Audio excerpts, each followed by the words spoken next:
नमस्कार दोस्तों, मैं राजकुमार मौर्य प्रखर इंडिया यूट्यूब चैनल में आपका स्वागत है।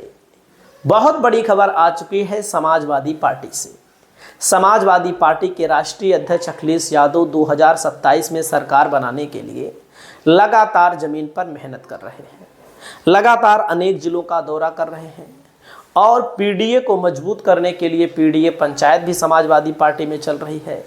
महंगाई के मुद्दे को, बेरोजगारी के मुद्दे को, शिक्षा के मुद्दे को, भ्रष्टाचार के मुद्दे को जोर शोर से उठाया जा रहा है।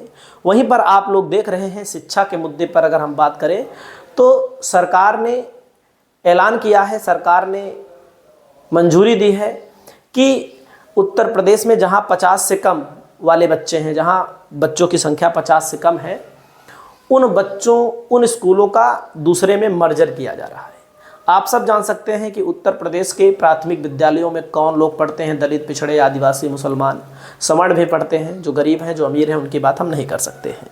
तो आप समझ सकते हैं किस प्रकार से शिक्षा से वंचित रखने के लिए स्कूलों को मर्जर किया जा रहा है। वहीं पर समाजवादी पार्टी उत्तर प्रदेश के अलावा दोस्तों असम में समाजवादी पार्टी ने पंचायत का चुनाव लड़ा और असम में समाजवादी पार्टी को अच्छा खासा वोट भी मिला। 10 से ज़्यादा सीटें भी समाजवादी पार्टी ने जीते। तो समाजवादी पार्टी के लोगों ने असम पार्टी को यहाँ पर बधाई दी, आप लोग देख सकते हैं। और उत्तर प्रदेश की तर्ज पर असम में भी समाजवादी पार्टी की तैयारी मजबूती के साथ चल रही है। देख सकते हैं यहाँ पर असम में भी समाजवादी पार्टी गंभीरता से चुनाव ले रही है और पंचायत चुनाव अभी लड़ा। तो धीरे धीरे आने वाले समय में कहा गया है कि यहाँ पर जो भी चुनाव होगा, ब्लॉक डेवलपमेंट का होगा, बीडीसी का होगा और बीटीसी का होगा और एमसीएलए का चुनाव होगा, विधान परिषद का चुनाव होगा, समाजवादी पार्टी यहाँ पर गंभीरता से चुनाव लड़ेगी। असम की बात करते हैं दोस्तों, देख सकते हैं असम में समाजवादी पार्टी के कुछ कार्यकर्ता मौजूद रहे और अखिलेश यादव ने कन्नौज का दौरा किया और कन्नौज के दौरे पर आप लोग देख सकते हैं भयानक भीड़ उमड़ी, क्योंकि कन्नौज के सांसद भी हैं अखिलेश यादव। यहाँ पर देख सकते हैं अखिलेश यादव ने क्या बोला, सुनिएगा थोड़ा से।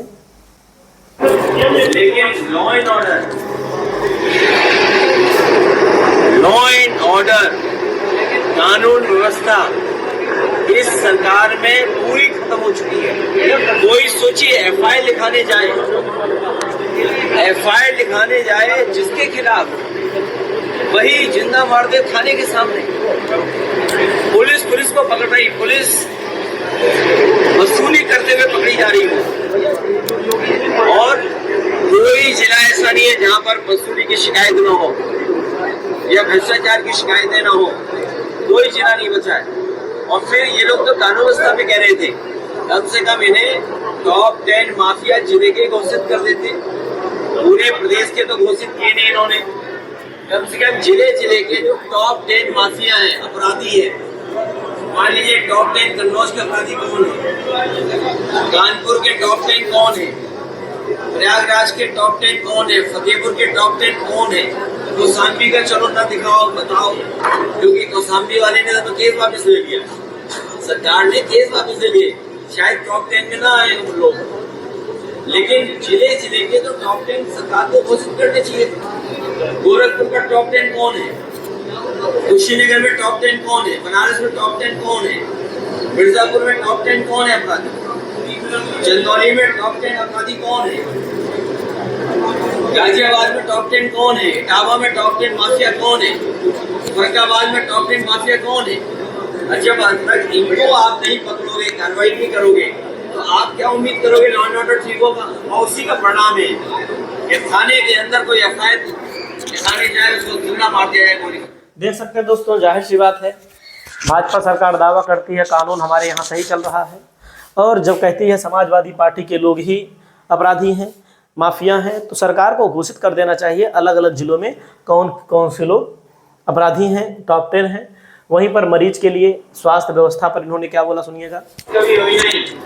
हम और आप लोग वीडियो के माध्यम से देख रहे हैं कि लोग डामर उठा करके ले जा रहे हैं और कुछ बीजेपी के लोगों को अगर नाश्ता ना मिले, खाना पीना ना मिले, तो वो भी सड़क उखाड़ने के लिए चल देते हैं। आपके कन्नौज में भी कुछ ऐसा ही हुआ है कि जिन्हें नाश्ता पानी नहीं दिया गया।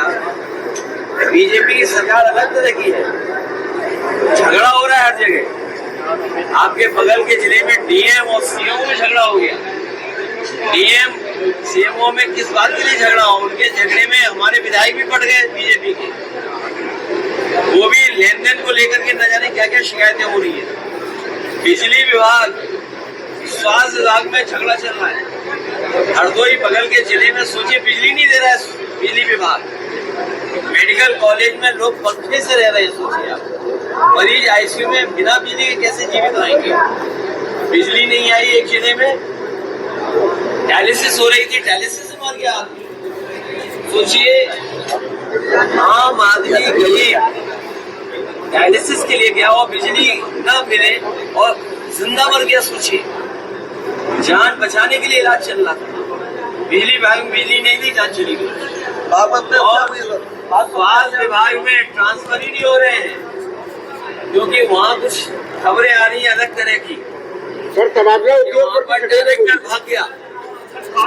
और ये जो हमारा साथी कह रहा है क्योंकि कारोबार और काम तो किया नहीं, जाने का वक्त है सरकार का, तो सब सरकार के लोग इसी में लगे हुए हैं, ट्रांसफर पोस्टिंग से ही कुछ कमा ले। और ये बात तो छिपी नहीं है, अब ये बातें तो ओपन हो गई हैं, आम लोग जानते हैं। कोई विभाग नहीं बचा जिसके अंदर बड़े पैमाने पर लूट ना मची हो। ट्रांसफर पोस्टिंग के बहाने मंत्री या अधिकारी किसने वसूली की है? कहीं देखने को मिल रहा है कि अधिकारी और मंत्री लड़ रहा है, कई जगह मंत्री लड़ रहे हैं। तो देख सकते हैं अखिलेश यादव ने भ्रष्टाचार के मुद्दे पर भारतीय जनता पार्टी को घेरा और कन्नौज जब पहुंचे तो उन्होंने और क्या कहा। स्कूल जो मर्जर किया जा रहा है, जो कि आप सब जानते हैं, सरकार से डिमांड करेंगे कि जितने भी लोग कारोबार से जुड़े और जो उपभोक्ता है, कस्टमर है, उनकी सुविधा के लिए सरकार फैसला ले और सरकार बनने पर बड़े पैमाने पर सहूलियत दी जाएगी।